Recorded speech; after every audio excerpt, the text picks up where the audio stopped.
Mesdames et messieurs, bonsoir. Nous sommes le jeudi 18 juin 21h49, heure de Bunia. Et nous sommes ici avec la ministre d'État, ministre des Affaires sociales et de la Solidarité, ainsi que le ministre de la Santé. Et nous avons le privilège d'avoir le nouveau gouverneur militaire de la province de l'Ituri. Vous aurez peut-être l'occasion de l'entendre brièvement demain parce qu'il vient d'arriver. Donc ce soir, nous sommes venus avec le ministre de la Santé pour la deuxième fois nous deux, mais pour la troisième fois pour lui, pour poursuivre justement la gestion de la riposte. Nous voulons faire le suivi ici à Bunia où se déroule toute la stratégie qu'on a mise en place. Et nous avons le privilège cette fois-ci d'être venus avec quelques élus nationaux. Ils sont assis à notre gauche, par ici, je pense, les élus nationaux qui nous ont fait le privilège de faire les déplacements avec nous, parce que vous savez que le pilier de l'engagement communautaire est un pilier non négligeable dans la riposte que nous menons. Et ce soir, nous donnerons évidemment, avec l'équitus du ministre de la Santé, nous donnerons la parole à quelques experts, à ceux qui opèrent sur les terrains, parce qu'il y a un SA manager, il y a un représentant de l'OMS, un représentant d'Africa CDC qui travaille en étroite collaboration avec le chef des divisions de la santé, je crois, qui supervise toutes les activités sanitaires ici, au-delà de la classification de crise qui a été faite par les COUSP.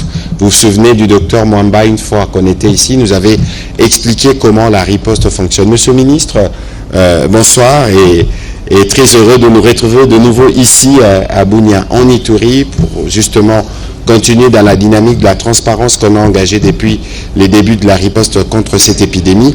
On va commencer évidemment par la question classique, les chiffres du soir, avant que vous ne puissiez aussi nous faire plus ou moins les tableaux généraux de la situation. Nous sommes 1 mois et 3 jours après la déclaration officielle de l'épidémie. Des critiques, évidemment, nous en lisons, mais effectivement, nous continuons de travailler, c'est ça bien l'essentiel. Monsieur le ministre, qu'est-ce que vous pourrez nous dire ce soir? Et puis nous prendrons les avis et les commentaires de la ministre d'État, ministre des Affaires sociales, parce qu'il y a une composante sociale et humanitaire qui est rattachée à la crise que nous connaissons, et donc nous donnons une réponse transversale et multisectorielle.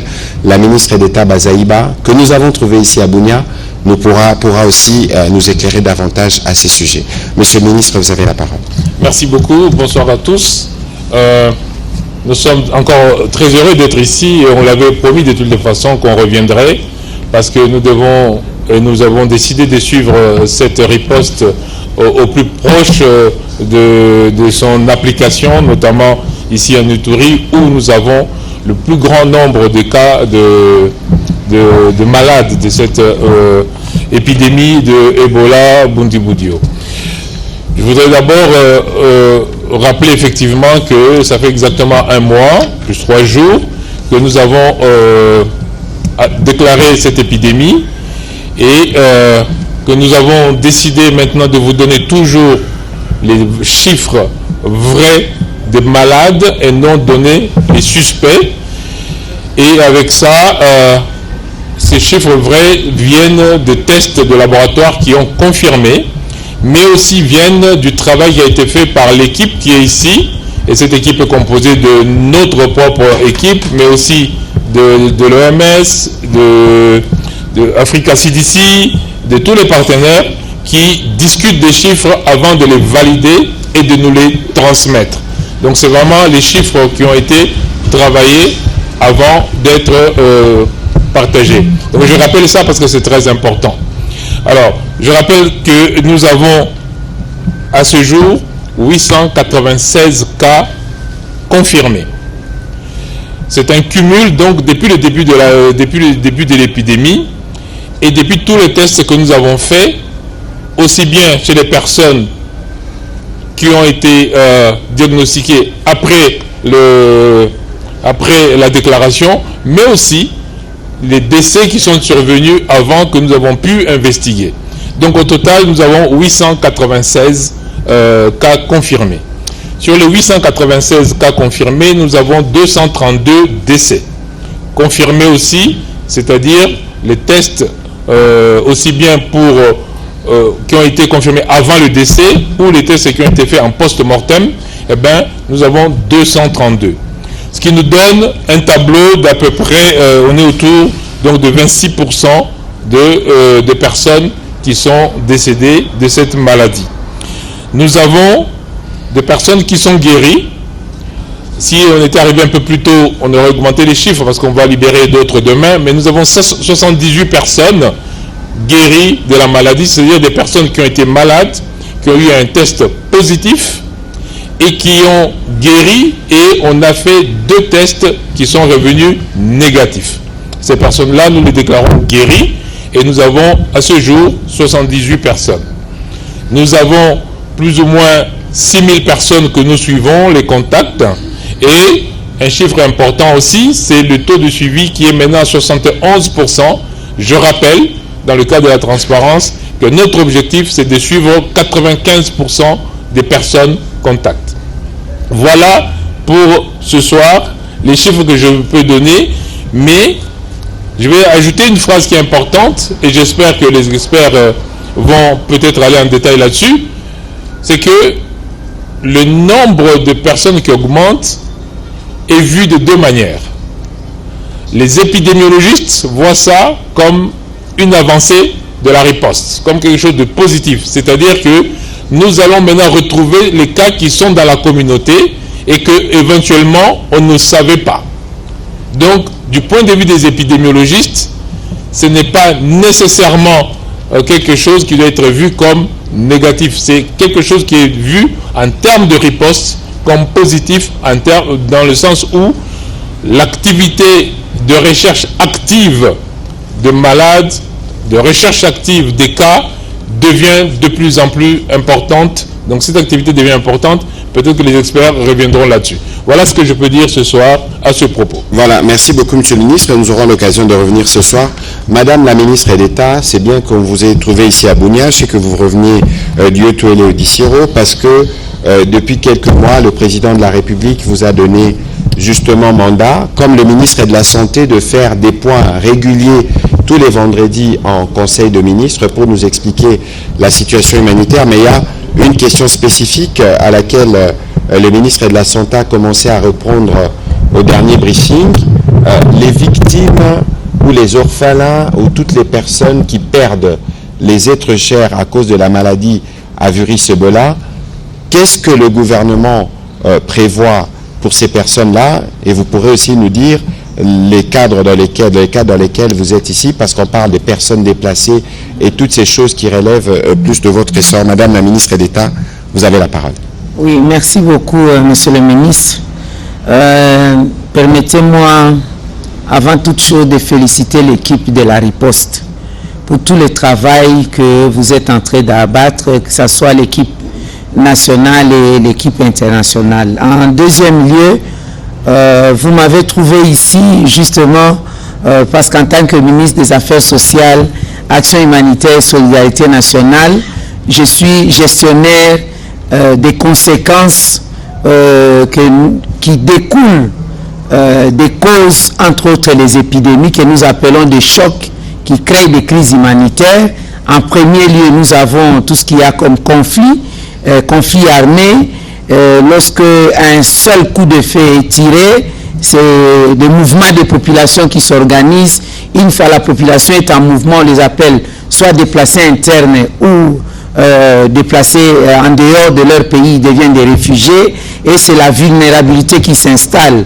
Et c'est la même chose pour le cas des épidémies, y compris tout ce qu'il y a comme aléas climatiques, inondations, pluies diluviennes, érosion ou je ne sais pas, même d'autres sortes de catastrophes naturelles. Alors, pour les cas d'espèces, nous avons tous suivi les chiffres présentés par notre collègue ministre de la Santé.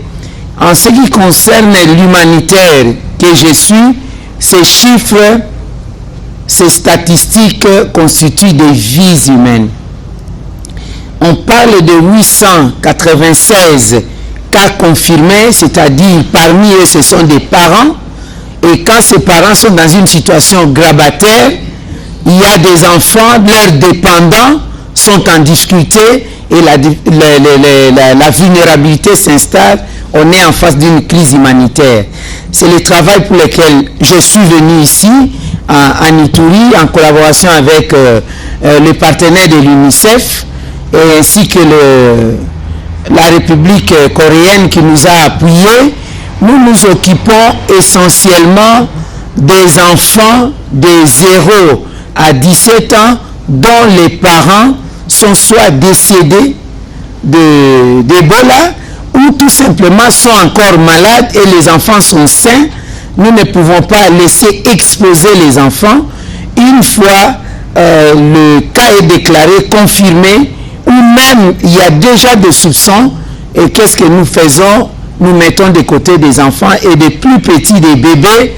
On a créé des systèmes de crèches à côté justement de là où s'installe la riposte Ebola. Vous allez peut-être visiter à partir de demain ou après-demain, et nous mettons en place toute une équipe de l'humanitaire constituée des nourricières, constituée des médecins, constituée des infirmiers pour suivre des cas de ces enfants, ainsi que les psychologues, pour que lorsque les parents sont malades, si ces enfants ne sont pas correctement pris en charge et que les parents sont conscients, ça aggrave encore la situation des parents qui sont malades.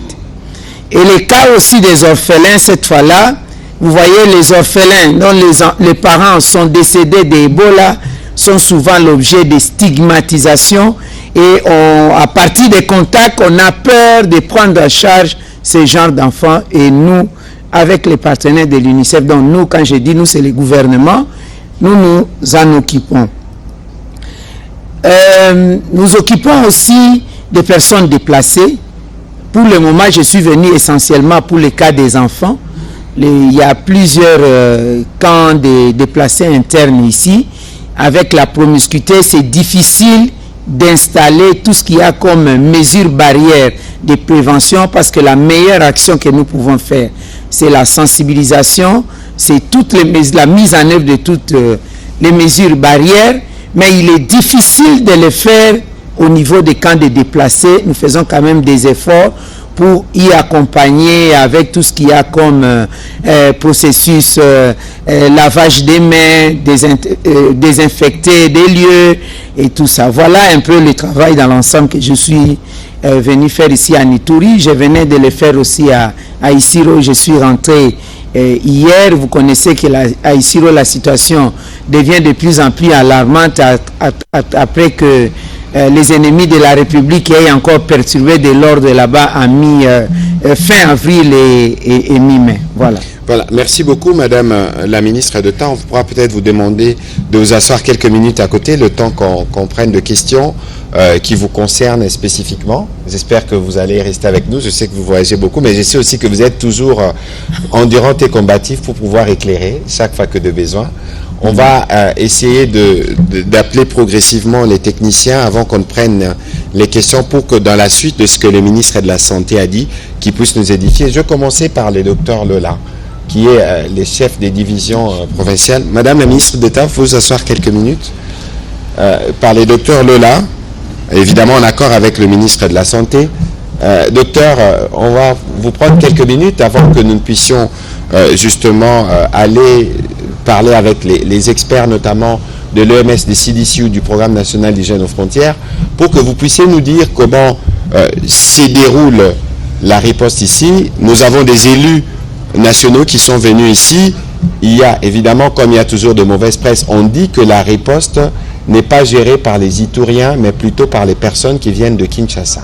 Que répondez-vous, docteur? Merci, Excellence, Monsieur le ministre, pour la parole accordée. Je vais dire un mot sur l'état des lieux de la riposte MVE dans l'Ituri, sachant que l'épidémie touche 3 provinces, mais je vais rester vraiment limité dans la province de l'Ituri. Tout à fait. Ça fait 33 jours depuis que la 17e épidémie de la maladie à virus Ebola a été déclarée en RDC. Au départ des 3 zones initialement touchées, de Rwampara, de Mongwalu et de Bunia, les structures de riposte se sont mises en place au niveau de la province, avec l'appui technique de l'Institut national de la santé publique, à travers sa branche technique qui est le centre des opérations des urgences en santé publique, mais aussi avec l'appui de nos partenaires techniques, les organisations partenaires du ministère de la Santé, qui ont amené leur expertise pour essayer d'installer les structures de riposte au niveau de la province, telles que en conformité avec les systèmes de gestion incidents. Au-delà de la province, avec une approche décentralisée, aujourd'hui, nous sommes arrivés à implémenter les structures de riposte au niveau des 36 zones de santé de la province de l'Ituri. Pour ne pas continuer à courir derrière l'épidémie, nous avons 36 zones de santé. À ce jour, il y a 20 zones de santé qui sont touchées par cette épidémie. Mais nous nous sommes dit, il faudra qu'on puisse quelque part voir comment dévancer l'épidémie. C'est ainsi que cette approche décentralisée de la riposte structurée au niveau de la zone santé était privilégiée. Et à ce jour, les 36 zones de santé vraiment organisent une coordination des ripostes. Au-delà de ça, la riposte est en train d'être intégrée au niveau de la communauté. Nous appelons ça les aires de santé, à travers des structures de relais communautaires qu'on appelle des relais communautaires. C'est en cours. On n'est pas encore arrivé à couvrir évidemment toutes les aires de santé. Nous en avons 308 dans la province de l'Ituri. Dans la province de l'Ituri. Au-delà de ça, il y a la prise en charge qui s'organise à travers les centres de traitement Ebola. Mais à côté de ça, nous avons aussi des centres de transit qui se mettent en place dans des zones de santé hot-spot, c'est-à-dire qui sont touchées, mais on y va progressivement. Et la prise en charge se fait normalement. Autre chose que j'avais oublié, si les structures sont mises en place et au niveau de la province, actuellement au niveau des zones de santé, c'est avec l'appui financier et logistique et du gouvernement central et de partenaires techniques et financiers. Actuellement, les diagnostics, c'est essentiellement biologique. Les alertes sont remontées, les investigations sont faites, les investigations vont jusqu'au prélèvement et confirmer les diagnostics. Nous avons, au-delà des laboratoires provinciaux de la santé publique de l'Ituri qui est installé à Bunia, nous avons élargi, avec l'appui du niveau central et des partenaires techniques financiers, des réseaux de diagnostics avec un laboratoire mobile à Moualou et un laboratoire mobile à Nyakoundé.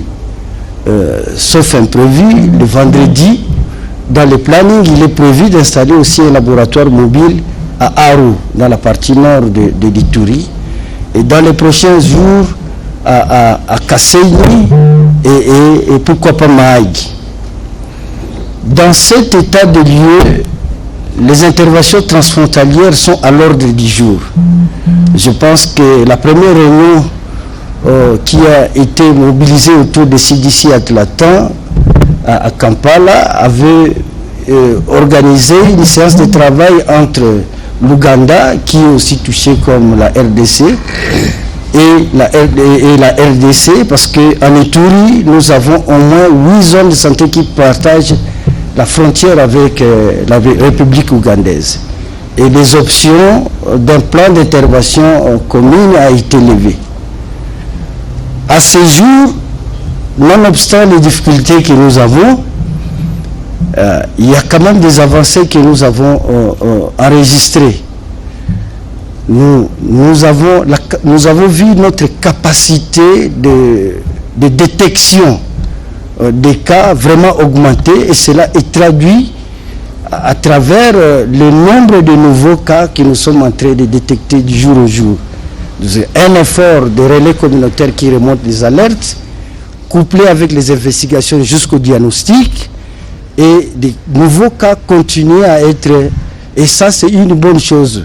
Ça signifie que nous avons la capacité de détecter le plus rapidement possible pour une prise en charge. Docteur, oui, allez-y s'il vous plaît. Le deuxième résultat que nous palpons déjà, ce sont les malades qui sont guéris cliniquement, mais aussi biologiquement, avec des tests, comme l'excellence l'a bien su donc préciser, des tests de prélèvement après les soins pour que les malades soient déchargés. Et d'ailleurs, demain, l'excellence aura peut-être l'honneur de décharger les quelques malades qui sont attendus au centre de traitement Ebola. Bon, en fait, je veux dire que les défis restent quand même, et les défis sont énormes, mais les défis majeurs, c'est l'appropriation des communautés de la riposte.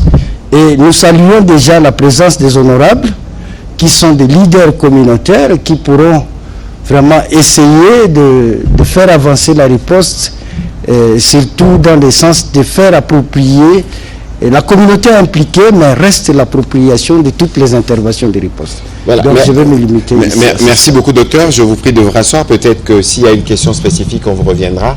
Je vais appeler docteur Ouivine, celle qui nous a accueillis tout à l'heure. Monsieur le ministre, dès que nous sommes arrivés, comme la dernière fois, on a fait le tour de l'aéroport parce qu'il existe un programme national d'hygiène aux frontières.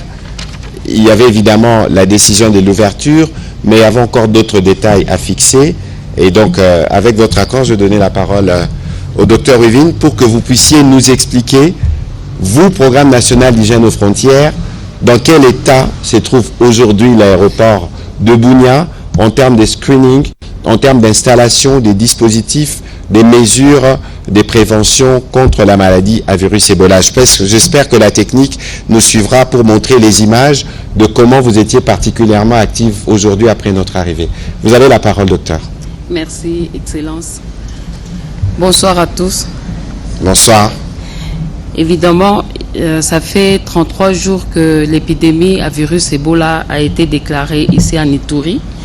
Nous étions venus et nous avons constaté l'aéroport de Bunia dans un état où ça ne pouvait pas permettre à ce que ce soit un point d'entrée ou un point de contrôle important comme le dit bien l'aéroport. Alors, on était activé à rendre cet aéroport au niveau normatif, comme nous pouvons dire, au niveau de la capacité minimale requise selon les différentes normes de l'aviation et selon les différentes normes, la norme RSI.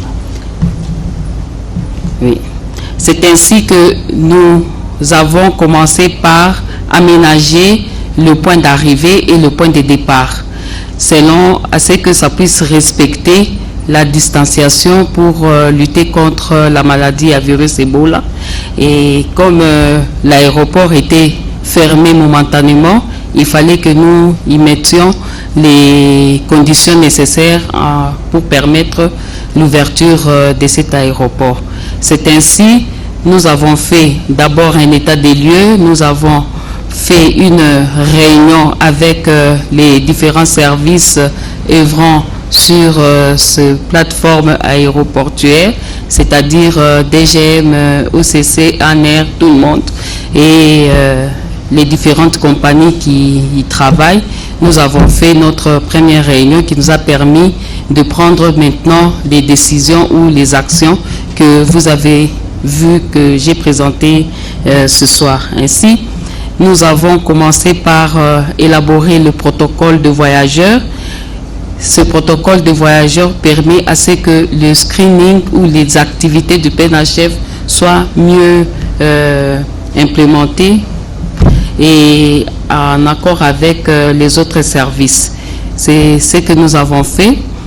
Autre innovation, nous avons pu changer, au lieu à ce que nous puissions avoir la fiche de voyageurs qui est en mode papier, nous l'avons transformée sous forme Nous l'avons digitalisé cela.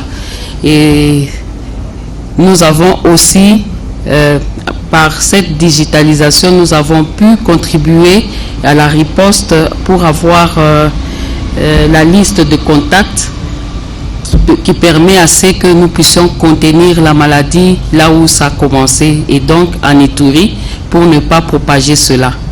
Au fait, le PNHF, c'est un pilier qu'on appelle point d'entrée, point de contrôle. Cela a permis à ce que 33 jours après, nous sommes à 80% de points d'entrée et points de contrôle qui sont activés. C'est-à-dire nous contrôlons tout le mouvement de la population et en contrôlant, nous faisons aussi le screening, nous faisons remonter les alertes. C'est ce qui a fait à ce que vous voyez le nombre de malades augmenter. Et justement, comme l'Excellence l'avait bien souligné, c'est un point positif de faire partir les malades de la communauté vers le centre de traitement et briser finalement la chaîne de transmission. Alors, pour nous résumer, c'est quoi le process pour quelqu'un qui vient de Bunia, qui veut prendre l'avion par exemple pour aller à Kisangani? Comment la chaîne fonctionne avec le service que vous avez installé? Alors, pour quelqu'un qui vient de Bunia, veut aller à Kisangani, il sera à la partie de départ. Ce que nous appelons la partie départ. Donc, il vient de la communauté. Avant toute formalité d'avoir son billet, il doit d'abord passer au lavage de mains, ce que nous appelons PCI. C'est une prévention contre l'infection. Pourquoi se laver les mains? Parce que nous savons que la maladie à virus Ebola, c'est contact par mode de transmission, c'est le contact. Alors, les mains sont faciles à porter à la bouche et à toucher n'importe où. C'est laver les mains à l'eau coulante, à l'eau propre, avec du savon. Et après cela, vous allez passer ce que nous appelons le screening. Le screening nous permet d'observer la personne qui doit voyager, l'observation visuelle, pour détecter les différents signes que nous avons affichés partout, y compris la fatigue, la façon où la personne peut marcher, la coloration des téguments et aussi prélever sa température qui est un signe important justement de beaucoup de maladies, mais un signe important parce que la température ne peut pas tromper et c'est une évidence à ce que vous n'allez pas bien et on va vous isoler pour l'investigation, pour faire les examens approfondis afin de permettre de vous accorder soit le voyage, soit de vous retenir. Donc, et vous avez un espace d'isolation de malades installé à l'aéroport. Justement, nous avons un espace d'isolement, comme c'est recommandé par rapport à les récits. Nous avons un espace d'isolement hommes et femmes. Et nous avons même un numéro vert que nous disons à tout le monde d'appeler si vous voyez quelque part une personne manifester un des signes de la maladie à MVE, les 151, d'appeler à ce numéro-là. Il y aura une équipe qui viendra rapidement pour vous prendre et faire l'investigation afin de vous confirmer si vous êtes malade ou pas. Alors, pour terminer, nous, comme nous sommes arrivés, il y a une caméra que vous avez installée et cette caméra vous permet de prélever nos températures en marchant ou c'est une caméra qui vous sert simplement dans la surveillance de mouvement? Non, ça permet de contrôler toute personne qui va passer par ce champ-là, de prélever sa température. Et donc, on fait le screening et puis ces caméras surveillent constamment. Une fois, c'est bien dirigé dans une zone où vous ne pouvez pas rater et cette zone, nous appelons corridor de passagers. Voilà. Merci beaucoup, madame. Je rappelle que vous avez travaillé étroitement avec l'Organisation internationale des migrations. Oui. Voilà, merci. En cas de question, on vous reviendra. Mais cette fois-ci, je vais appeler docteur Marie de l'Organisation mondiale de la santé. Je crois qu'on va aborder les sujets, le point central de la riposte. Le ministre l'a dit tout à l'heure, que l'OMS, évidemment, nous avons un seul plan, une seule riposte. Le lead est tenu par le gouvernement. Et les leads avec le partenaire, c'est entre autres l'OMS. À 33 jours du début de l'épidémie, qu'est-ce que vous pouvez nous dire? Parce qu'il y a des personnes qui s'inquiètent on pense que l'épidémie est hors de contrôle, mais vous qui êtes ici depuis le premier jour, qui travaillez étroitement avec les équipes, quels sont les premiers bilans que vous pouvez faire avant d'aller dans d'autres commentaires, évidemment, tels que le ministre l'a mentionné tout à l'heure? Madame, vous avez la parole. Merci beaucoup, Excellence. Bonsoir à tous. Donc, en effet, depuis le premier jour de l'épidémie, nous sommes ici, travailler sous le leadership du ministère de la Santé, du gouvernement de la République démocratique du Congo, avec tous les autres partenaires et pour appuyer vraiment dans cette riposte. Ce qu'on peut dire, c'est que nous sommes en face d'une épidémie qui évolue rapidement et qui s'étend aussi rapidement. Quand de 3 zones de santé, elle est maintenant étendue sur 33 zones de santé, notamment 21 zones de santé en Ituri, 11 zones de santé au nord Kivu et une zone de santé au sud Kivu. Donc c'est pour dire que les inquiétudes sont justifiées, on a raison de s'inquiéter, mais en même temps aussi, il ne faut pas qu'on perde de vue tout le travail qui a été fait. Il y a eu une réponse robuste qui a accompagné aussi cette épidémie. Notamment, on peut citer par exemple dans le cadre de la prise en charge, nous sommes passés de 0 centre de traitement à 9 centres de traitement qui sont fonctionnels aujourd'hui avec une capacité de plus de 500 lits pour la prise en charge des patients de manière holistique. Donc, quand je parle de manière holistique, il y a la prise en charge en psychosocial et aussi la prise en charge en nutritionnelle de tous les patients qui sont hospitalisés avec l'apport du partenaire du programme alimentaire mondial et qui aussi avec l'UNICEF qui contribue de manière à ce que les patients sont dans des conditions optimales pour leur prise en charge. Nous pouvons aussi parler de l'évolution aussi de laboratoire. Donc, je pense que le professeur Yap va donner plus d'informations sur l'évolution du laboratoire où nous sommes passés à une capacité de peut-être 20 tests par jour, maintenant à plus de 2000 tests qu'on peut faire par jour. Par contre, il y a aussi des challenges et des défis qui restent encore à relever et je pense que c'est pour ça que nous avons tous les partenaires qui sont sur le terrain de manière à appuyer le gouvernement de la République démocratique du Congo pour aller au bout et aller au contrôle de cette épidémie.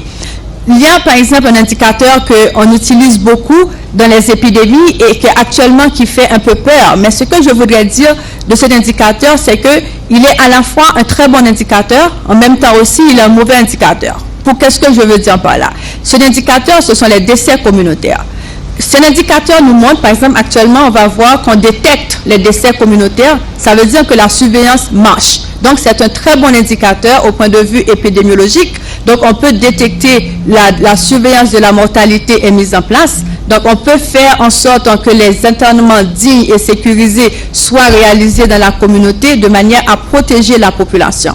En même temps, je peux dire aussi que c'est un mauvais indicateur parce que ça nous montre que les gens dans la communauté accèdent tardivement aux structures de santé et ils restent mourir dans la communauté. Et chaque fois qu'on a un décès communautaire qui est positif dans la communauté, c'est une autre chaîne de transmission qui se poursuit.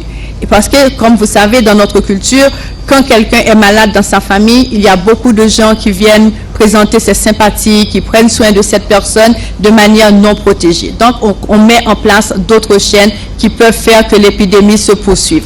Donc, en gros, ce que je peux dire, Excellence, pour finir mes propos, c'est qu'il y a une réponse robuste qui est mise en place pour faire face à cette épidémie. C'est vrai que l'épidémie aussi avance et nous sommes là pour appuyer le gouvernement de manière aussi à faire ce qu'on appelle un scale-up de la réponse pour pouvoir parvenir au contrôle de cette épidémie. Alors, avant qu'on prenne le professeur Yap, le ministre disait tout à l'heure sur les chiffres, les épidémiologistes, on en parlait tout à l'heure à l'aéroport, trouvent que c'est positif lorsqu'on parle par exemple de 896 cas, ça veut dire que la surveillance fonctionne de manière optimale. Alors, parce que malheureusement avec les réseaux sociaux, tout le monde est devenu épidémiologiste, qu'est-ce que vous, OMS, pouvez dire à propos de ces chiffres tels qu'ils évoluent et finalement, quelle est l'exhortation que vous pouvez donner aux uns aux autres par rapport aux différentes analyses qu'on se permet de faire sur un virus, une maladie, alors qu'on n'a pas des spécialités qu'il faut?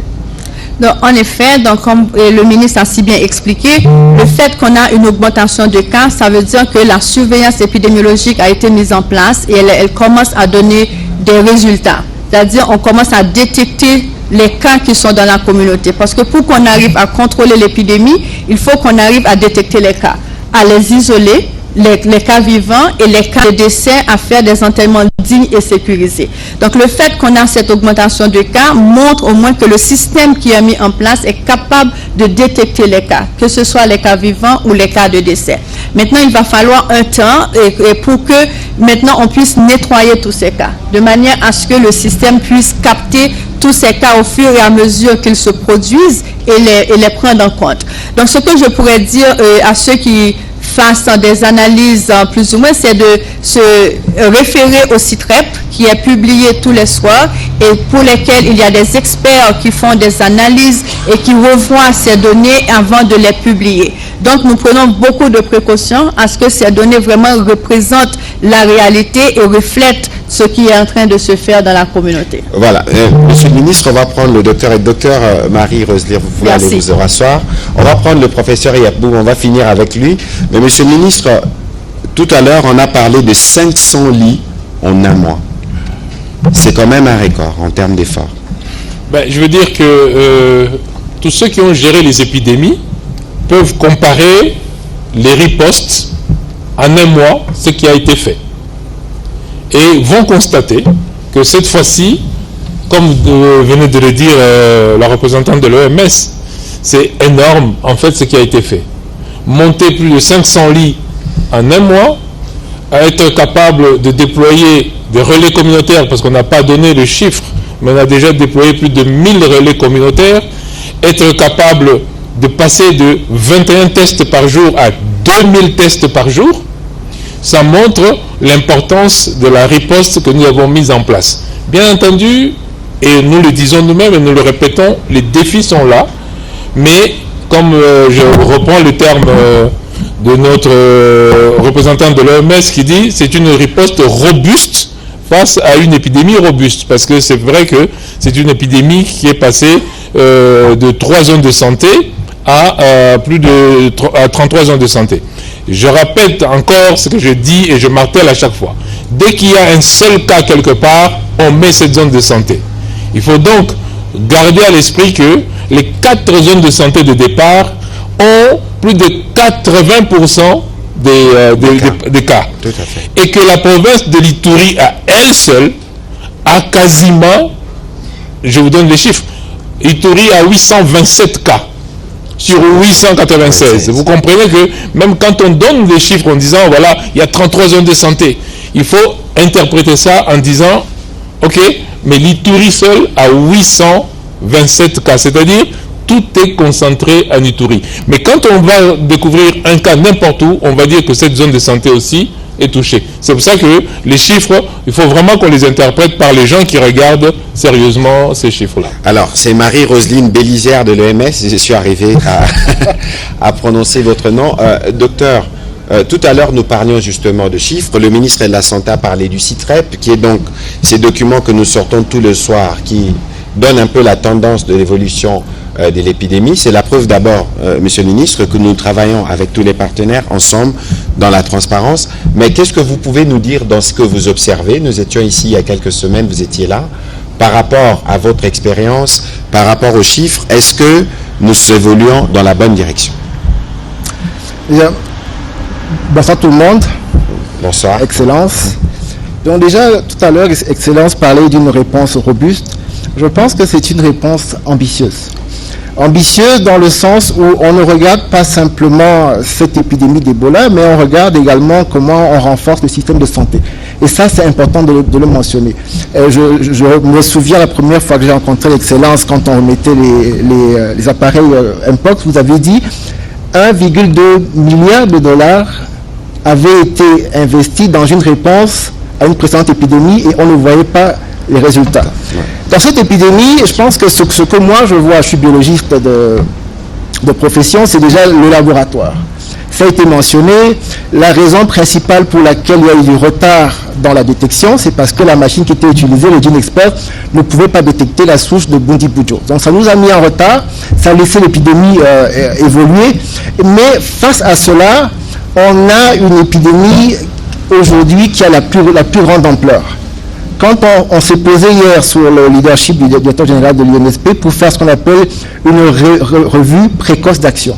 On se pose, on regarde, qu'est-ce qui a marché, qu'est-ce qui n'a pas marché.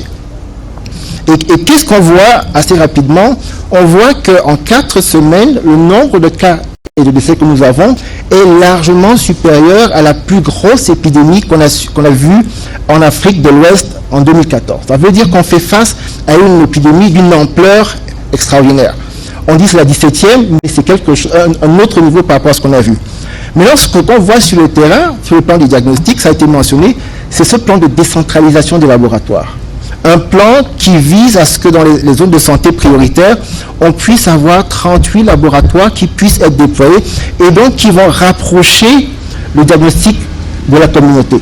L'impact, il est clair. On a une famille qui perd un membre de la famille. S'ils doivent attendre 2 jours, 3 jours, 4 jours, comme c'était au début, pour pouvoir avoir le corps parce qu'il faut le résultat, vous imaginez ce que ça peut faire. Même, on parle de la communauté, mais la communauté, c'est nous tous. Bien sûr. Donc cette réticence, cette colère, j'ai envie de dire, colère qu'on peut ressentir.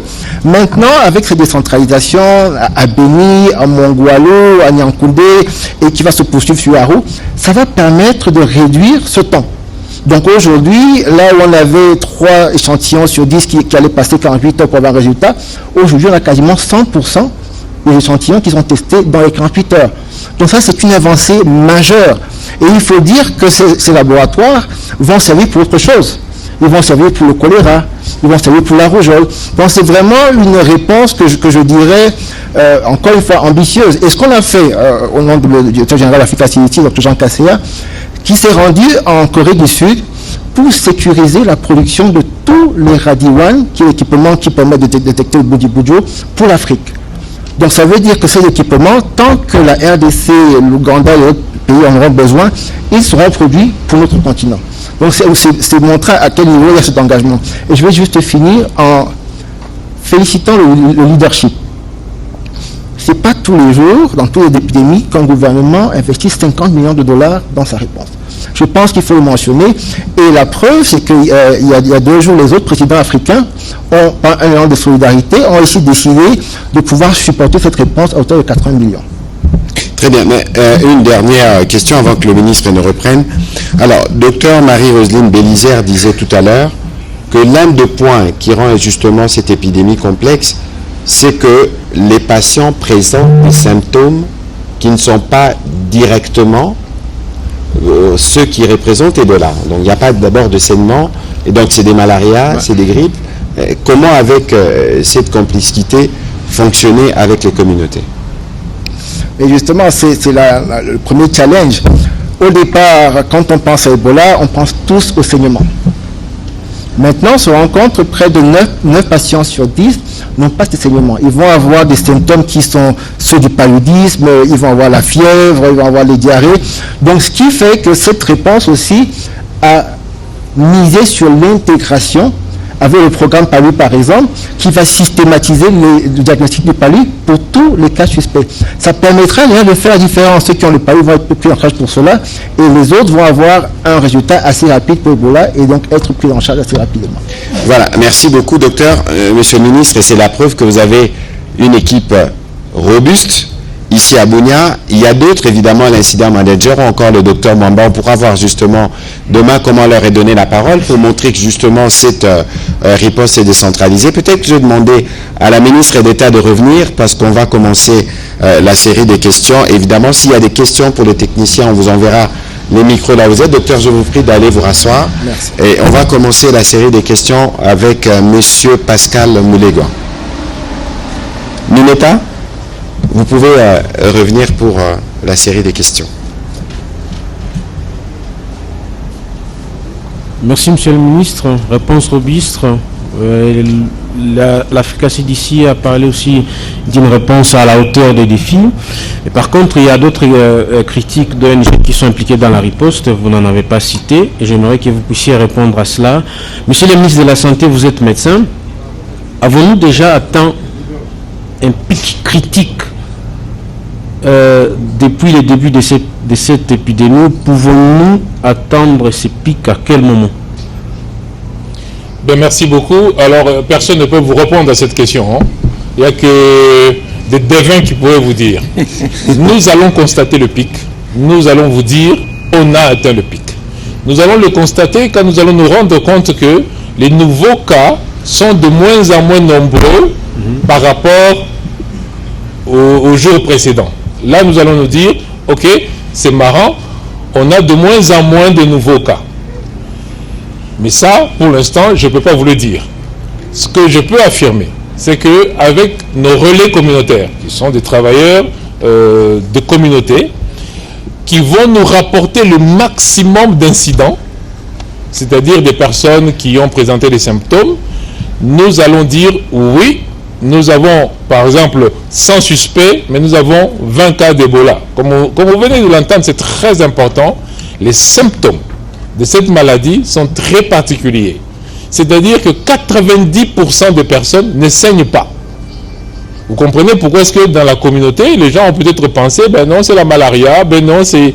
Jusqu'à ce que finalement, d'ailleurs, le premier test qui a été fait à l'INRB Kinshasa a répondu négatif. Mais comme un médecin avait écrit sur un papier « Ebola, point d'interrogation », c'est là qu'on a élargi le plateau pour aller dire ben, « allons chercher s'il y a autre chose ». C'est comme ça qu'on a trouvé que c'était Buntiboudio. Et donc les symptômes sont très frustres et donc malheureusement ça a retardé parfois le diagnostic. Mais quand nous allons avec les tests, et c'est toute l'importance de nos relais communautaires, des gens qui nous signalent pour que nous puissions tester, et c'est aussi toute l'importance du laboratoire quand on vous dit qu'on a 2000 échantillons qu'on peut tester par jour, ça nous permet rapidement de dire ok, ça c'est typhoïde, ça c'est malaria, mais ça c'est Ebola.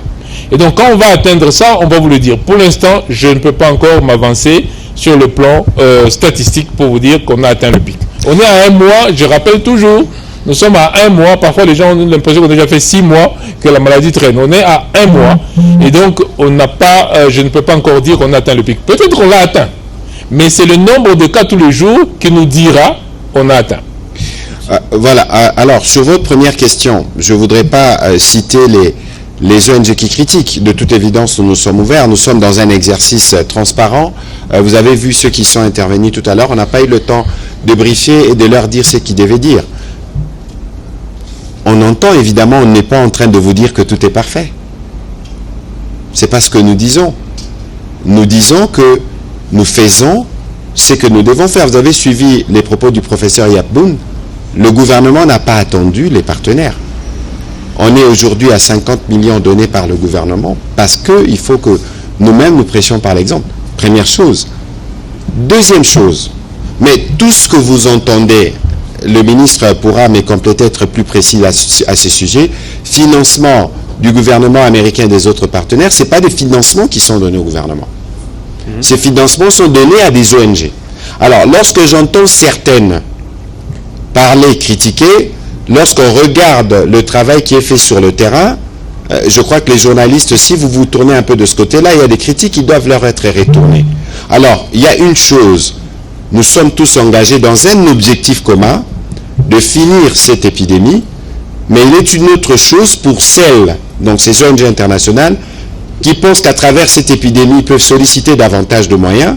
Alors, il y a d'autres mécanismes pour faire des plaidoyers, mais vouloir minimiser le sacrifice de ces personnes qui sont là. La dernière fois que je suis venu, j'ai vu docteur Marie-Roseline, elle y est toujours.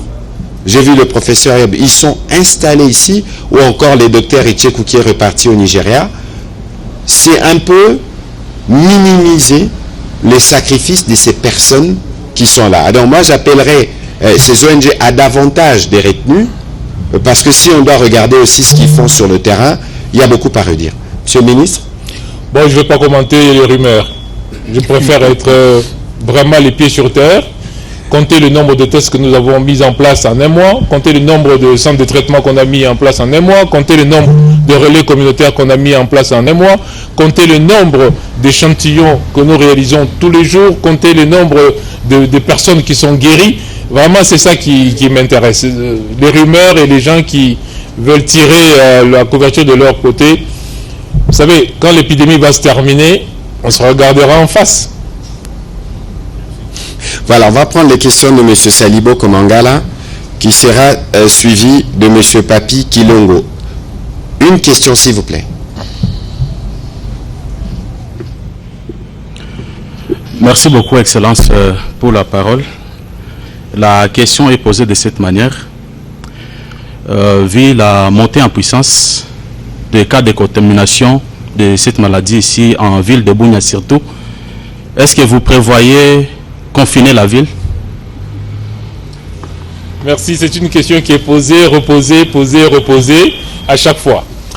Je vous rappelle que l'Ituri, c'est 827 cas sur 896. Ça veut dire qu'il y a à peu près 76 cas qui sont dans le nord Kivu et à peu près 3 cas dans le sud Kivu. C'est ça que ça veut dire.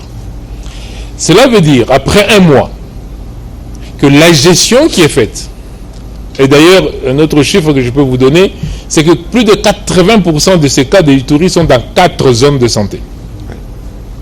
C'est Mongwalu, c'est Bunia bien sûr, c'est Rwampara et c'est Nyakoundé. Les autres, ils ont 1 cas, 2 cas, il y en a qui arrivent à 6 cas.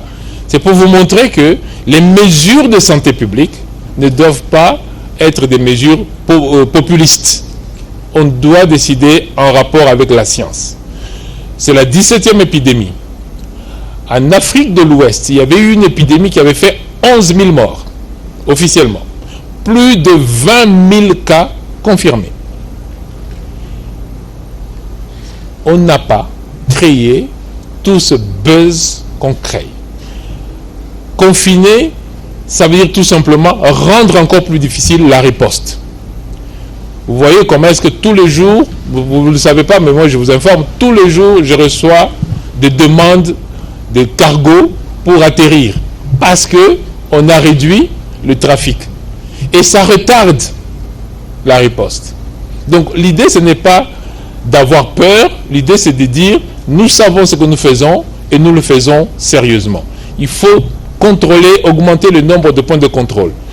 Ici, nous avons déjà, sur 54 ou 55 points de contrôle, nous avons déjà 40 points de contrôle qui sont surveillés. En sachant que ce sont les points, le coin prioritaire. Parce qu'il y a encore 11 ou 12 zones de santé qui ne sont pas touchées. Et donc, c'est pour ça que les zones prioritaires sont déjà tous contrôlées. Et donc, l'idée, ce n'est pas d'inventer la science à chaque fois. C'est de dire, qu'est-ce que la science nous dit? La science nous dit que confiner, ce n'est pas une réponse correcte. Même si augmenter la surveillance, augmenter le contrôle et retrouver les contacts pour eux les empêcher de bouger. C'est ça la réponse. Merci. Voilà, on va prendre les questions de M. Papi Kilongo. Merci beaucoup pour la parole. Monsieur le ministre, je voulais commencer par vous rappeler que le docteur Lola n'a pas répondu à la question que vous avez posée sur les professionnels. Le docteur Lola n'a pas répondu à la question sur... Vous l'avez demandé de répondre à la question sur les professionnels de santé qui viennent de Kinshasa au lieu de considérer celle de l'hôpital. Il est là, on pourra lui donner le micro tout à l'heure. Merci beaucoup. Et ma question, je l'adresse au ministre de la Santé. Ça concerne les efforts fournis dans la riposte. Au fait, beaucoup des infrastructures mises en place, notamment le poste de lavage de mains, sont construits d'une manière aléatoire. C'est pas consistant, provisoire presque. Et on se demande, est-ce qu'il y aura l'héritage d'après la riposte? Ok. Merci, c'est une très très bonne question et qui a 2 réponses. La première, c'est qu'il y a l'urgence. Vous lavez les mains, vous n'avez pas besoin de choses très particulières. Vous avez besoin de l'eau, du savon. Et ça, c'est pour l'urgence. Mais comme l'a dit notre collègue du CDC, d'abord, et moi-même, je vous l'ai dit ici, la première fois que je suis venu, tout ce qu'on va investir ici va rester ici. Si on achète des véhicules pour le secteur de la santé, ça va rester ici. Il n'y a pas un véhicule qui va quitter ici pour aller dans une autre province. Tout ce qu'on met comme laboratoire, ça va rester ici. Tout ce qu'on met comme lit d'hospitalisation, ça va rester ici. Depuis le début, depuis que je suis devenu ministre, ma stratégie est très simple. Il faut renforcer le système de santé. Une des choses pour laquelle nous vivons tout ça, c'est parce que pendant 60 ans, on a abandonné notre système de santé. Je vous rappelle que quand nous sommes arrivés ici le premier jour, je suis arrivé 2 jours après la déclaration de la riposte, il n'y avait pas d'ambulance. Vous voyez comment est-ce qu'on a pu abandonner notre système de santé pendant des années, et c'est partout dans le pays, vous allez trouver le même phénomène. Donc l'idée, c'est que à chaque riposte que nous avons, au-delà de notre travail au quotidien, à chaque riposte, nous devons laisser l'héritage. Il y a des choses que, vous voyez par exemple l'aéroport. Tout ce qu'on a fait, c'est du préfabriqué. Parce que l'aéroport lui-même est en travaux. Donc on ne va pas laisser ces préfabriqués après que l'aéroport soit terminé. Mais par contre, ce qu'on va faire, et c'est là où on va travailler avec la province, pour que les circuits solides restent. Parce que l'idée, c'est que nous sommes à la 17e, il y aura peut-être une 18e. Il ne faut pas qu'à chaque fois, on recommence. Vous voyez pourquoi, par exemple, on a l'Institut national de santé publique. Parce que, et j'ai vécu, depuis 2019, j'ai vécu toutes les épidémies. Et à chaque fois, on créait une structure et on recommençait à zéro. C'est pour ça qu'on a dit non, on met un institut qu'on va spécialiser dans la lutte contre les épidémies. Et c'est cet institut qui s'est battu contre Mpox, qui s'est battu contre choléra, qui s'est battu contre Ebola, parce que nous avons eu Ebola l'année passée. Ce n'était pas ici, c'était dans le Kasaï. Et c'est cet institut qui est ici. Donc l'expertise et la gestion va finir par rester si nous restons concentrés et si nous restons sur les mêmes bases. Donc ici, oui, il y aura des héritages. Voilà, merci. Alors, docteur Lola, en attendant que les micros vous soient prêtés, peut-être que vous pouvez utiliser ces micros-là, parce que c'est une question qui revient souvent. Nous avons les élus nationaux ici, ils nous ont posé cette question. Certaines rumeurs disent que la riposte en Ituri est gérée par des personnes venues de Kinshasa. Je peux même préciser qu'on dit que de Kinshasa, 200 personnes sont venues, alors que sur place, il y a seulement 80 personnes. En tout cas, c'est ce qui a été dit. Bien, merci. J'ai saisi l'occasion pour peut-être rappeler ou bien informer les autres que le système d'abord de santé en RDC est organisé à 3 niveaux. Nous avons le niveau central. Vous vous rapprocher du micro, s'il vous plaît. Nous avons le niveau central, le niveau intermédiaire et le niveau opérationnel qui est la zone de santé. Et la zone de santé, c'est vraiment l'unité de la planification et de la mise en œuvre de la politique sectorielle. Alors, chaque niveau a son rôle.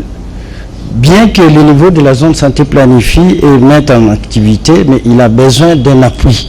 Le niveau tactique qui est le niveau intermédiaire appuie le niveau opérationnel dans la mise en œuvre de la planification.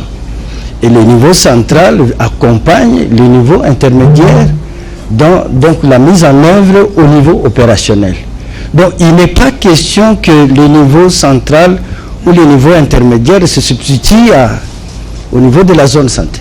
Le centre de la décision au niveau de la zone santé, comme nous l'avons dit, dans ce cadre, il y a une coordination qui est installée, structurée au niveau de la zone santé, tout comme au niveau de la province, il y a une coordination la coordination stratégique, c'est autour des gouverneurs de province où on se réunit chaque jour impair, lundi, mardi et mercredi.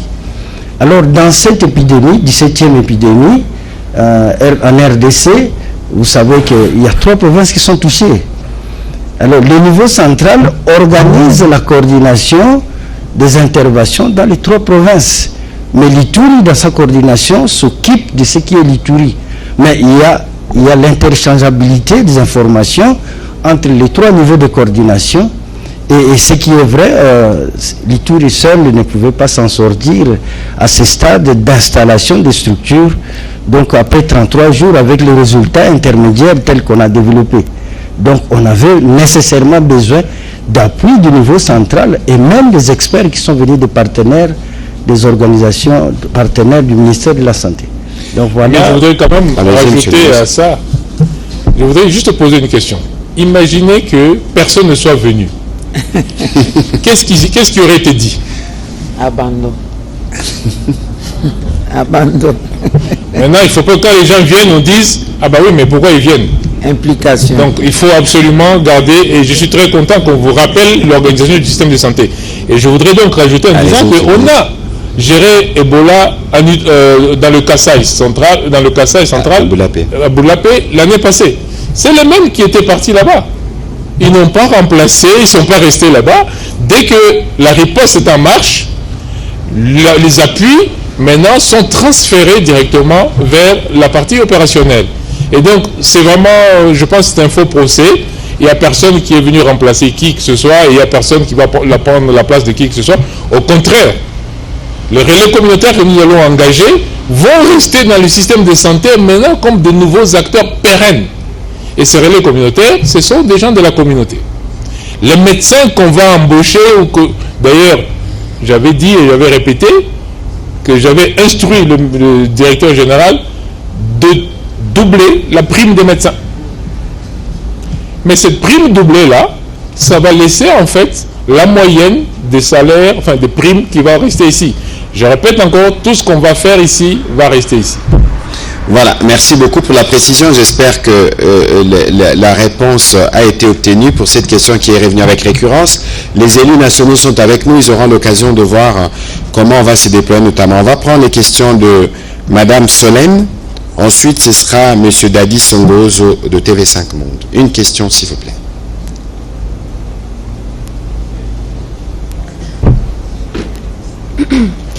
Madame et Monsieur le Ministre, merci pour la parole. Pour cette 17e épidémie, l'ONU a alerté récemment, les femmes ont plus de chances d'attraper Ebola à chaque épidémie et donc par conséquent d'en mourir. Ça concerne particulièrement les femmes enceintes. En 2018-2020, elles représentaient 2/3 des cas. Aujourd'hui, un tout petit peu plus de la moitié. C'est notamment parce que ce sont les mères qui s'occupent des enfants, des malades à la maison, de la nourriture, mais aussi parce qu'elles représentent le plus grand nombre d'infirmières et d'aides-soignantes. Donc ma question c'est, est-ce que des actions spécifiques de sensibilisation, de détection des cas, d'accès aux soins sont dédiées aux femmes, sont mises en place dans la riposte pour elles, mais aussi pour la riposte globale et stopper les chaînes de contamination? Merci beaucoup. J'ai toujours tendance, moi, à avoir peur de différencier les êtres humains. Hein. Dès lors qu'on sait comment on attrape cette maladie, on doit pouvoir protéger tout le monde. J'ai toujours peur de montrer que la femme est fragile, il faut faire quelque chose de plus. Sauf, bien sûr, dans le cas d'injustice, sauf, bien sûr, dans le cas de discrimination. Mais la riposte ne peut pas être discriminatoire. Elle ne peut pas être discriminatoire. Par contre, il y a des points d'attention. Une maman enceinte, ce sont 2 vies qui sont menacées.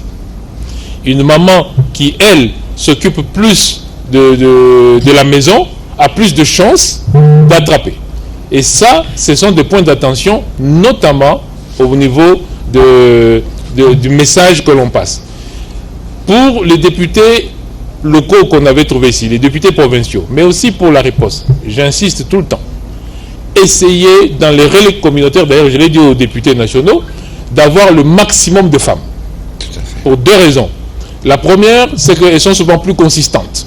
Quand on leur a appris quelque chose, quand on leur a montré quelque chose, elles le font souvent avec plus de, je ne peux pas dire de sérieux, mais elles sont plus consistantes. Mais la deuxième, effectivement, elles sont plus exposées. Et parce que c'est à elles qu'on doit dire, ne nettoie pas ton mari sans moyen de protection, le corps de ton mari sans moyen de protection. Le mari, souvent, quand la femme décède, c'est pas lui qui nettoie. Je ne sais pas pourquoi. Mais c'est la femme qui le fait. Donc, il y a vraiment des messages clés qu'on doit envoyer vers les femmes, qu'on doit envoyer vers les personnes, toutes les personnes qui peuvent être fragilisées. Mais je ne veux pas que la riposte soit discriminatoire. Toutes les mesures barrières doivent s'appliquer à tout le monde. Voilà, M. Dadi Songozo, puis ce sera Jacques Amboka.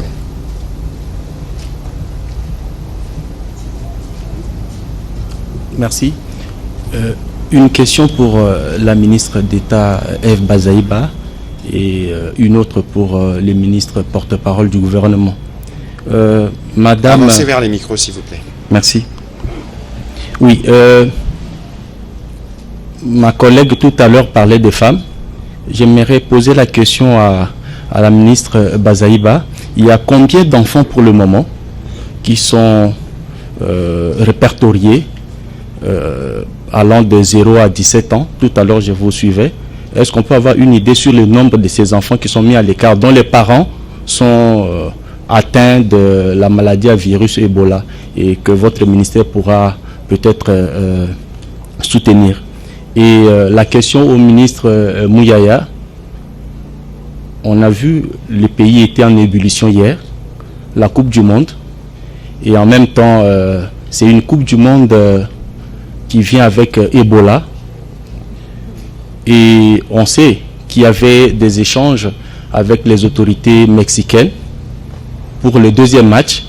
Question, est-ce qu'il y a des discussions qui évoluent aussi avec les États-Unis, le Canada, au cas où les léopards iraient très loin dans la compétition et que l'on choisirait une ville aux États-Unis ou au Canada parce que les léopards ont été privés de certains supporters, il y a des animateurs, et j'ai filmé à Kinshasa certains qui ne peuvent pas faire les déplacements à cause de la maladie à virus Ebola. D'autres sont en Europe. Comment ça va se passer? Est-ce que les discussions ont évolué sur ces points-là? Merci. Merci. On vous reviendra avec le ministre de la Santé notamment. Allez-y, Madame la ministre d'État. Oui, merci. Pour le moment, au niveau de la crèche, nous avions eu 3 enfants. Il y a 2 enfants dont les parents ont été déclarés guéris, qui sont partis, et on a un bébé de 3 mois actuellement qui est sévré, c'est au centre de CME, la maman est malade. Et il y a un autre centre, un enfant qui a 17 ans, nous attendons les résultats parce que cet enfant aussi a commencé déjà à montrer des symptômes de paludisme, et nous attendons les résultats pour confirmer si c'est Ebola ou non à ce stade. Mais en ce qui concerne les autres niveaux de crèches, parce que c'est en construction, on a commencé maintenant, je pense que les cas vont devoir nous arriver. Et dans la zone de santé de Mwampara, c'est comme ça, Mwampara qu'on appelle, nous avons 2 femmes enceintes. Il y a une femme enceinte, nous craignons que l'expulsion soit faite à 5 mois. La situation est un peu critique. Et puis l'autre, ça évolue. Donc voilà les cas qu'on est en train de suivre. Mais il y a d'autres cas qui sont en train aussi d'être signalés, que nous allons devoir dès que les crèches sont terminées, parce qu'il faut mettre vraiment les structures en place pour devoir accueillir. On ne peut pas accueillir en désordre sans que les structures ne soient là. Voilà. Merci. Monsieur le ministre, sur la question des léopards. Alors, si la Coupe du Monde était en Europe aujourd'hui, est-ce que le Congolais aurait assisté? Je vous réponds tout de suite oui. Parce que l'Union européenne a évalué et a dit qu'il n'y a pas de raison scientifique d'empêcher le déplacement des personnels. D'ailleurs, c'est la recommandation du règlement sanitaire international. Du coup, les autres décisions qui sont prises font l'objet de négociations en permanence. Avant-hier, nous avons eu une très très grosse réunion. La Première ministre, moi-même, on a représenté, et le ministre des Finances, nous avons représenté le président de la République dans une réunion internationale qui était convoquée par le président du Burundi, avec Africa CDC, et où ont assisté quasiment tous les grands pays du monde.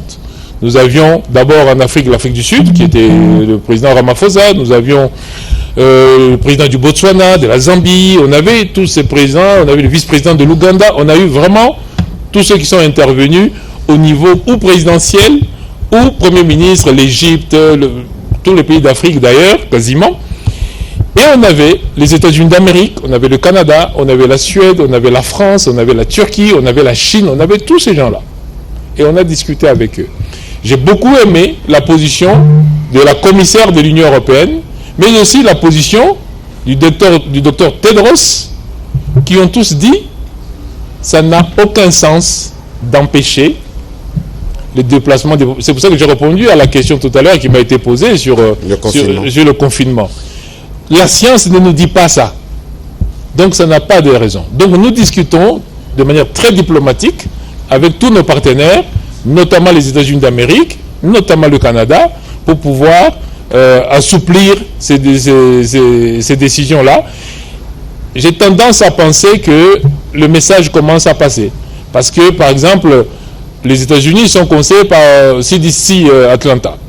Alors, CDC Atlanta a tendance à dire la science ne dit pas qu'il faut fermer, même si il faut être très, très précautionneux. Avant de venir ce matin, nous étions à l'aéroport avec le ministre Mouyaya, avec les députés, nous étions avec CDC Atlanta et les départements d'État américains, ce matin. Pour vous dire que vraiment, nous poussons en permanence parce que nous savons que, c'est pour ça que j'ai commencé par dire, si c'était en Europe, on n'aurait pas eu ce problème. Parce que l'Europe a dit scientifiquement, il n'y a pas de raison.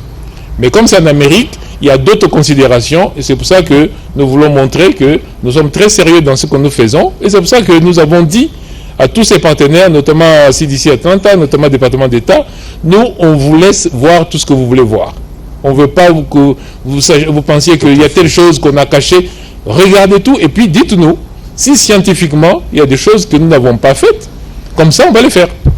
Mais je crois que c'est pas vraiment dans ce sens-là qu'on va, c'est-à-dire nous dire que scientifiquement il y a des choses qui auraient dû être faites. On a fait tout ce qui doit être fait dans une épidémie et je pense sincèrement que le message commence à passer parce que quand ils envoient tous ces partenaires, quand ils nous envoient tous ces représentants, c'est pour vraiment évaluer la situation et éventuellement assouplir les mesures. Mais on était ensemble. Mais bien sûr que je confirme ce que le ministre a dit. D'abord, il faut saluer la prestation remarquable des léopards. J'ai vu quelques images à Bunia. Je pense que nous tous, hier, nous étions en train de recélébrer ce que nous sommes et cette fierté, le président de la République en tête. Et donc, tout est fait à notre niveau pour que les Congolais qui sont en République démocratique du Congo puissent être en mesure d'assister. Nous souhaitons évidemment à nos léopards d'aller le plus loin possible. Ils ont montré qu'ils en avaient les caractères et les atouts. On espère que dans les discussions qui sont en cours, nous pourrons avoir une ouverture quant à ça. Alors, on va prendre les dernières questions. Je disais Jacques Amboka et puis ce sera Benoît Niemba et Isaac Remoyope pour terminer. Demain, nous aurons encore un autre briefing. Les autres pourront poser des questions demain. Allez-y, s'il vous plaît. Une question au ministre de la Santé. Monsieur le ministre, on a toujours salué la manière dont la République démocratique du Congo a fait face aux différentes épidémies, particulièrement Ebola. Mais quand la communauté n'adhère pas, quels sont les mécanismes que vous devez mettre en place pour que la communauté puisse adhérer et renforcer justement la riposte que vous avez mise en place? Merci beaucoup. Alors, je voudrais d'abord rappeler ce que j'ai déjà dit ici et ce que j'ai dit aussi à Boulapé, ce que j'ai dit dans toutes les épidémies. C'est que quand une épidémie arrive, il y a d'abord une méfiance. La population dit c'est pas vrai. C'est partout, hein, c'est pas particulièrement pour l'Ituri. C'est d'abord ça. Parce que les gens se disent non, ils veulent encore venir nous raconter des histoires, ils veulent encore faire venir, ils veulent encore se sucrer sur notre dos. C'est vraiment le premier mécanisme qu'on voit un peu partout et nous avons l'expérience de ça parce que ça se passe comme ça, premièrement. Deuxièmement, quand l'épidémie arrive, il y a la façon dont elle se présente. Quand vous voyez Ebola Zaïre, cette réticence-là disparaît très vite parce que la maladie est très spectaculaire. On voit le sang couler des yeux, du nez, de la bouche, des oreilles, de partout. Et donc, du coup, les gens paniquent très vite et adhèrent finalement à la riposte. Ici, nous avons deux phénomènes. Le premier, c'est que l'épidémie, comme on vient de le dire, 90% n'ont pas de saignement. Ce qui fait que la population, tout à fait normalement, et c'est vraiment, il ne faut pas juger, dire que la population est mauvaise. C'est que je dis, ces maladies, on les connaît. On voit des gens mourir tous les jours de fièvre, de vomissements, de diarrhée et tout ça, on sait ça. Donc pourquoi vous nous dites qu'il y a une épidémie? Donc il y a une réticence qui est d'abord liée au fait que la maladie a une présentation très particulière. Deuxièmement, il y a une réticence qui est due au fait qu'il y a aussi des considérations locales. Vous vous rappelez du phénomène cercueil que vous-même vous m'avez expliqué ici, que je ne connaissais pas, qui a été parmi la base des choses. Mais il y a aussi, et les députés locaux nous ont dit, ce n'est pas moi qui le dis, ce sont les députés d'ici qui nous ont dit, il y avait aussi le phénomène empoisonnement. Et si vous mettez ça avec des signes qui ne sont pas très spectaculaires, les gens peuvent attendre et on voit que ça se présente. Ensuite, il y a la façon dont nous communiquons pour que les gens puissent adhérer. Et cette façon de communiquer est importante quand elle est appropriée par les leaders locaux. C'est pour cela que vous voyez que nous sommes très contents d'avoir les députés. C'est pour ça que nous avons rencontré les députés locaux ici. Et c'est pour ça que nous faisons des caravanes qui vont dans les communautés, caravanes des gens locaux. Parce que tous les motards qui sont ici, là, ils ne sont pas venus de Kinshasa, je l'ai dit. Ce sont des gens d'ici. Et donc, ce sont ces gens qui vont dire à tous les membres de communauté, non, ne restez pas chez vous. Surtout, et je répète, que dans le cas d'espèces, si les gens sont pris en charge tôt, on a 80% de chances de s'en sortir. Je vous ai dit que nous avons 827 cas à Ituri. Vous savez quel est le taux de mortalité à Ituri? 19%. Le taux global est monté à 26%.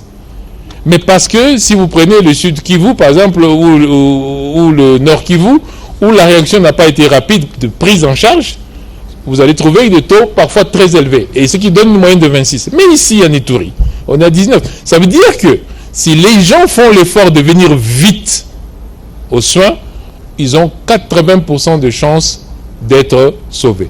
Mais ce message-là, il faut que les locaux le portent. Il faut que les leaders locaux. C'est pour cela qu'au-delà des députés, au-delà des jeunes, nous avons aussi les chefs coutumiers. On en a 21 ici. Je pense que même leur représentant, le président des chefs coutumiers, est maintenant dans la riposte. On lui a donné maintenant une responsabilité dans un des piliers, notamment le pilier d'engagement communautaire, pour que les locaux s'approprient. Donc la réponse simple, c'est que si on veut que ça marche, il faut que les locaux en parlent eux-mêmes. Voilà, donc on prend les deux dernières questions en une fois et on va répondre pour terminer. Benoît Niemba et Isaac Remoyope de Radio Kapi.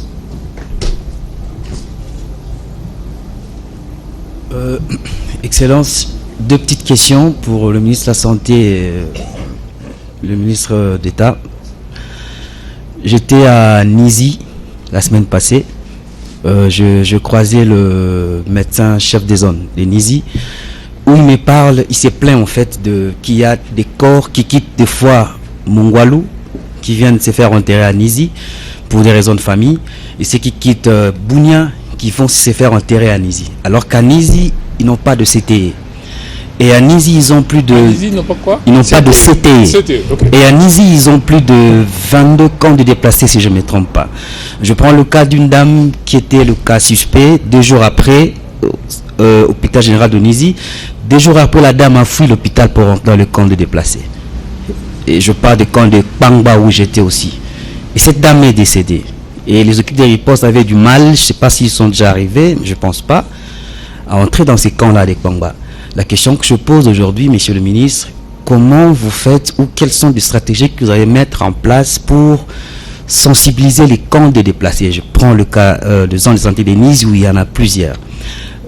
Deuxième question à ministre d'État. J'ai couvert la sortie de 5 bébés, je crois, 15 mois de CTE de CME ici à Bunia. Ils étaient 6, il y a un qui est décédé au CME parce que il venait d'Orphelinat Saint-Nicolas, si je ne me trompe pas. Et c'est une sœur de Saint-Nicolas qui a accueilli ces bébés qui étaient d'une mère décédée pendant l'accouchement. Mais elle ne savait pas. Elle ne savait pas si ces bébés étaient atteints. Elle avait de fièvre à tout moment. Et ces bébés étaient mélangés avec d'autres bébés. Et quand ces bébés est allé au CTE, ils ont été accompagnés avec le 5 autres qui étaient déjà à cet orphelinat. Mais lui, il est resté, il est décédé. Mais ces 6 bébés ont été amenés dans une famille d'accueil. Alors la question que je pose, est-ce qu'il y a un mécanisme aujourd'hui pour gestion des orphelinats ou des enfants qui quittent le CTE? Merci. Voilà. Monsieur le ministre, on prend la dernière question, on y répond en une vague pour terminer directement. Allez-y. Bonsoir, Leur Excellence. J'ai 2 petites questions. La première adressée au ministre de la Santé. Jusque-là, à ma connaissance, le gouvernement a déjà décaissé à peu près 70 millions de dollars. Parce que, bon, on a parlé d'un premier, je ne sais pas, une première tranche de 20 millions. Peut-être, et récemment, vous l'avez dit, 50 millions. La question, ça va, est-ce qu'il y a aussi la décentralisation financière?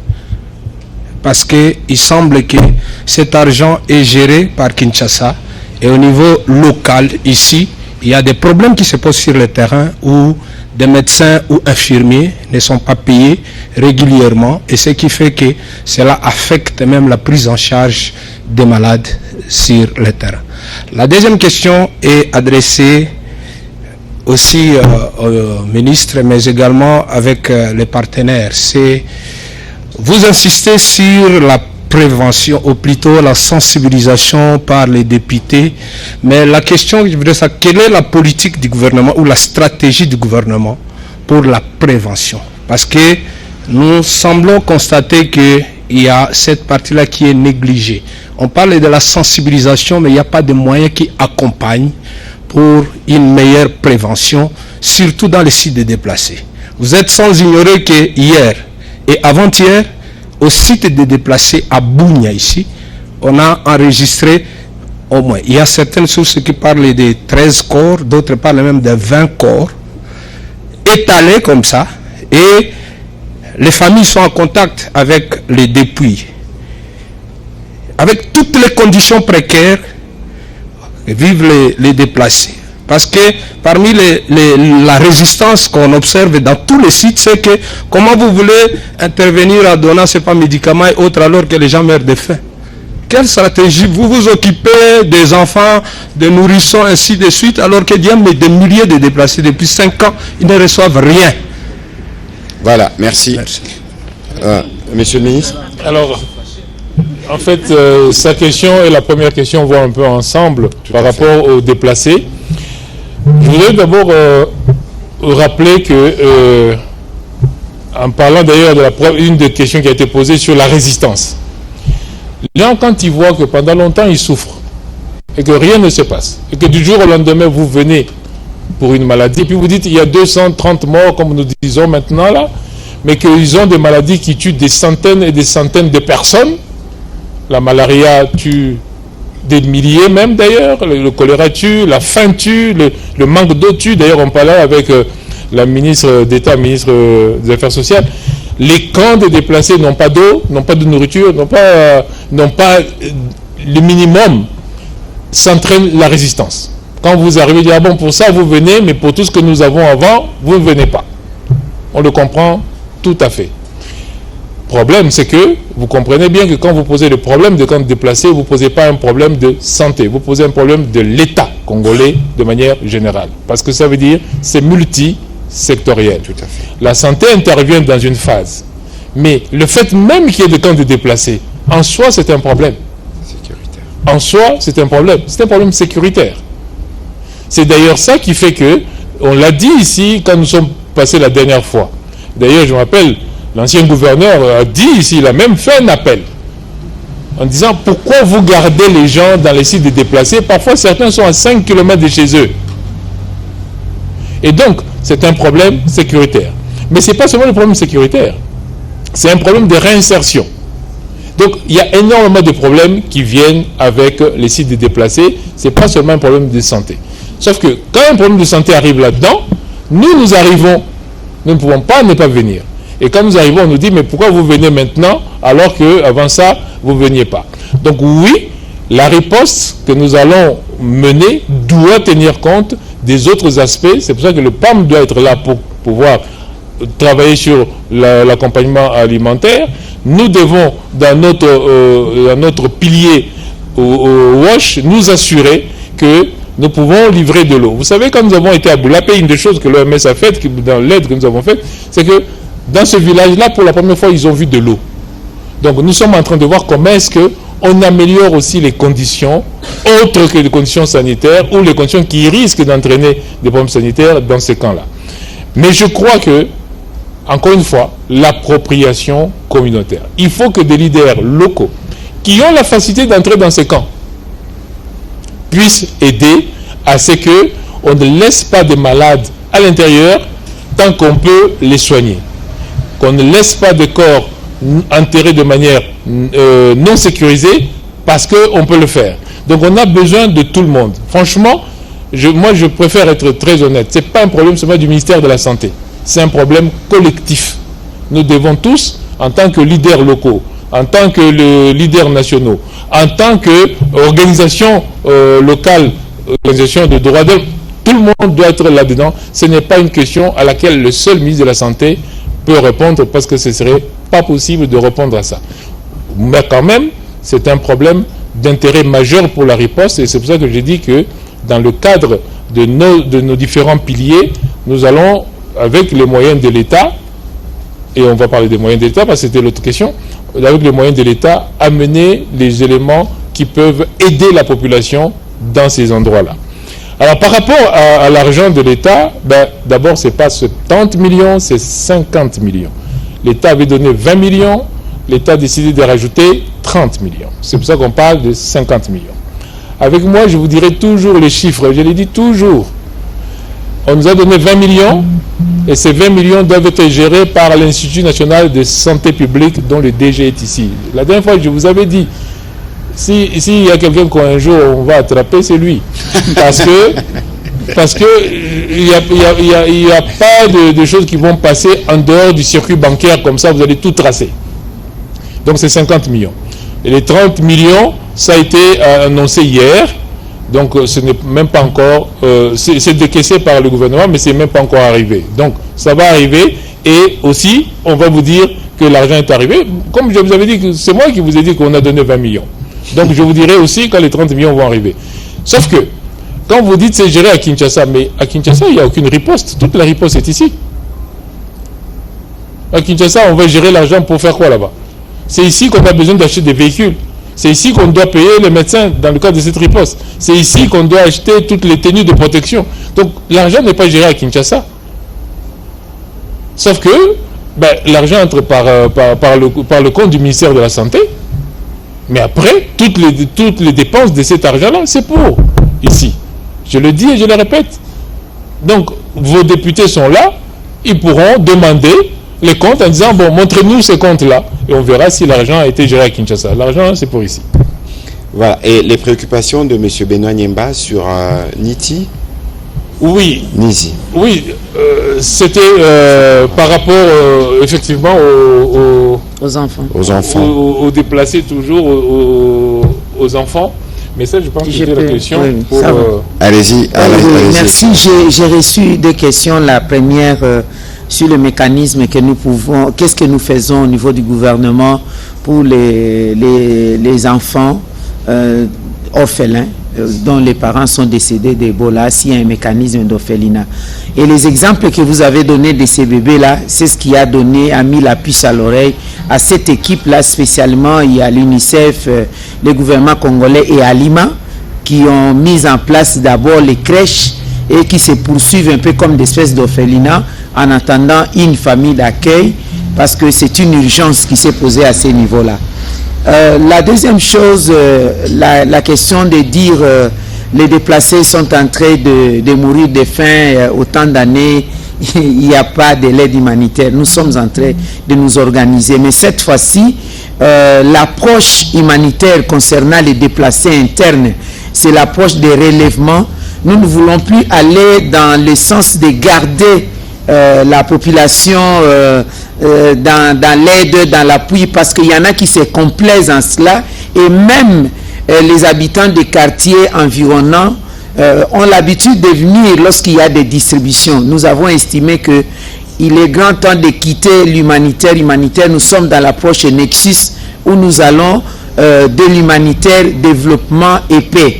Alors, vous savez que lorsqu'il y a des déplacés, il y a une cause qui a créé des déplacés. En même temps, nous sommes en train de nous battre par rapport à cette cause. Dès qu'il y a des coins où il y a des pacifications, nous procédons au retour volontaire. On n'oblige pas, retour volontaire en essayant de convaincre. Si la première vague trouve qu'il y a une situation mieux en rentrant chez eux qu'en restant dans ces groupes-là des déplacés, et ça crée des émules. C'est ce que nous avons commencé à faire, notamment pour les cas des réfugiés. Vous avez vu que tout de suite, lorsqu'il y a eu pacification, on peut le dire ici à Ouvira, vous avez vu les retournés, qui étaient déjà des réfugiés qui sont retournés. Et c'est la même chose que nous sommes en train de faire à Kalemi. J'étais là personnellement. Tout ce qu'il y avait comme déplacés internes venant de Sud Kivu, de Nord Kivu, il y en a avec qui on a commencé le processus de retour volontaire, parce que de toutes les façons, que ce soit à l'intérieur ou à l'extérieur du pays, le principe est que les retours soient volontaires. Maintenant, accompagner ces retours de tout ce qu'il y a comme kit qu'on appelle kit de réinsertion et kit de soudure. Et spécialement ici à Ituri, je l'ai dit, ici tout au début, la première intervention que j'avais faite. Nous sommes en train de travailler avec l'INPP et l'UNICEF pour que les enfants de déplacés, en fait les jeunes d'un certain âge, pour les rattrapages scolaires, par exemple, parce que ça fait plusieurs années, ils ne savent ni lire ni écrire, ou ceux qui ont quitté les circuits scolaires, nous procédons au rattrapage scolaire. 6 mois après, nous leur apprenons le métier après l'alphabétisation pour les rendre autonomes, et ça va faire une suite de programmes d'entrepreneuriat de jeunes. Donc on va les aider avec des coopératives, créer des petites et moyennes entreprises pour qu'ils puissent tout prendre en charge, même s'ils viennent de déplacer, parce que nous ne voulons pas les laisser, parce qu'après, nous avons remarqué qu'il y a beaucoup de mendicité dans des villes où il y a des déplacés, il y a des dépravations de mœurs, et puis il y a la criminalité des villes. Donc nous voulons maintenant casser cela par rapport à l'autonomisation que nous voulons leur donner. Mais entre-temps, nous sommes en train de donner l'aide humanitaire. Vous devez quand même tenir compte que la République démocratique du Congo aujourd'hui est le seul pays au monde qui a changé, qui a dérogé plutôt aux normes internationales liées à l'aide donnée, par exemple, je donne l'exemple des réfugiés, parce que dans les droits internationaux humanitaires, il est interdit, il n'est pas permis au pays d'aller aider ces ressortissants qui sont dans un autre pays pour raison de sécurité. Mais nous avions eu à avoir des accords particuliers avec le HCR et des pays hôtes, par exemple, pour la prise en charge des Congolais qui sont à l'étranger, et nous faisons aussi de la même manière. À ce stade, le Congo a intégré les circuits des donateurs. Nous sommes les pays donateurs actuellement. Nous nous occupons non seulement de nos Congolais déplacés internes, mais aussi des réfugiés qui sont à l'extérieur, en donnant des vivres et des non-vivres. Ce qui n'est pas chose facile, compte tenu de toutes les pressions que nous recevons de partout par rapport à cette crise humanitaire. Je pense qu'il est important aussi de souligner ces genres d'actions que nous faisons au niveau du gouvernement. Merci. Même si ce n'est pas suffisant, mais au moins le gouvernement, il est fait. Et je crois que le ministre de la Communication l'a dit, le chef de l'État a instruit chaque vendredi, lors du Conseil des ministres, nous présentons la situation humanitaire qui prévaut sur toute l'étendue du territoire et à l'extérieur en ce qui concerne les Congolais, justement pour qu'à chaque cas, nous puissions donner une réponse humanitaire proportionnelle à la situation telle qu'elle est posée. Mais nous sommes effectivement débordés, comme vous le savez, pendant que nous gérons Ituri, nous gérons le Nord Kivu, le Sud Kivu, nous gérons le Tanganyika, il y a Otuele qui survient. Mais bon, c'est un État, nous continuons à travailler. Voilà, merci beaucoup Madame la Ministre d'État de votre participation à cet exercice de redevabilité. Monsieur le Ministre, la Santé, on a terminé, sauf si vous avez un dernier commentaire. Je voudrais dire un dernier mot. Cette fois-ci, je parle aux partenaires.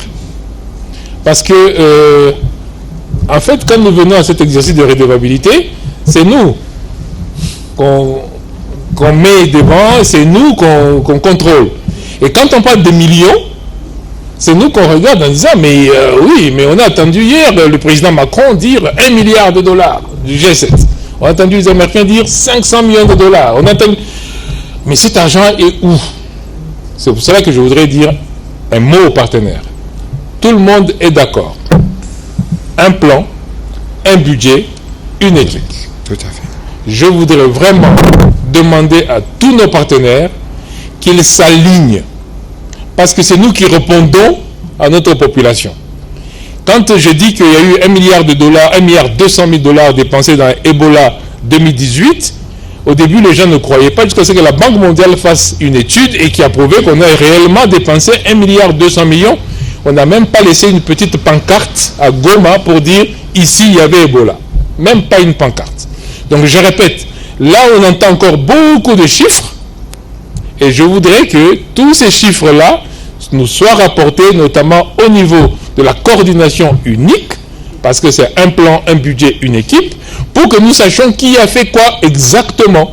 Parce qu'il ne faut pas qu'on entende, comme tout le monde, des millions et des millions, et puis d'ailleurs qu'on nous pose la question par les députés, par tout le monde, mais que nous-mêmes on dit, mais ces millions sont où? En tout cas, moi, je peux vous dire qu'au ministère de la Santé, nous avons reçu 20 millions du ministère, nous avons reçu 2 millions Africa CDC.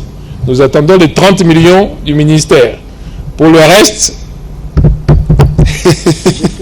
Allez-y, s'il vous plaît. Alors, en ce qui concerne l'action humanitaire, je voudrais aussi ajouter en termes de chiffres de ces millions, avec le partenaire dans le cadre des CNCH, les comités de coordination de l'action humanitaire. Nous avions publié le 1er décembre 2025 les chiffres en termes de prévisions pour 2026 sur les besoins humanitaires. Nous avions ressorti qu'en 2026, sauf le cas qui est survenu après à Uvira, au moins 15 millions à l'arrondi des Congolais auront besoin de l'aide humanitaire. Mais c'est difficile de prendre en charge 15 millions de Congolais. On y a ponctionné 7 millions 300 000 Congolais qui sont vraiment dans des besoins urgents et il nous faut 1 milliard 400 millions de dollars américains ou son équivalent. À ce stade, nous avions commencé depuis lors la mobilisation des ressources, comme vous le savez. Nous n'avons plus l'aide américaine et j'avais reçu l'ambassadeur britannique avant son départ, celle qui est partie, que les Britanniques ont aussi occupé l'aide.